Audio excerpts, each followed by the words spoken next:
একটা ভুলের কারণে আপনার পুরো পাবলিক স্পিকিং ভেস্তে যেতে পারে। আপনি কি আপনার স্পিচ মুখস্থ করেন? যদি আপনি এই কাজটা করেন তাহলে আপনার পুরো পাবলিক স্পিকিংটাই নষ্ট হয়ে যেতে পারে। বেশিরভাগ মানুষ মনে করে বক্তৃতা মানেই হচ্ছে মুখস্থ করা। আসলে বক্তৃতা বোঝা মানে হচ্ছে পুরোপুরি আত্মবিশ্বাসের সাথে কথা বলা। কারণ আপনি যখন বক্তৃতা বুঝে বক্তব্য দিবেন তখন আপনার কথাগুলো মন থেকে আসবে। আর যদি আপনি মুখস্থ করেন তাহলে কথাগুলো মুখ থেকে আসবে।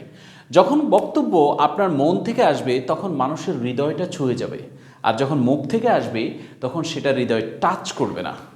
আর যেই বিষয় হৃদয় টাচ করবে না সেখানে আপনার বলার টোন, আপনার গলার স্বর এবং আপনার ডেলিভারি, চোখের ইশারা সব কিছু মেকি মনে হবে। আপনার যখনই আপনি এই মেকি জিনিস নিয়ে কথা বলবেন তখন আপনার পুরো কনফিডেন্সটা উধাও হয়ে যাবে।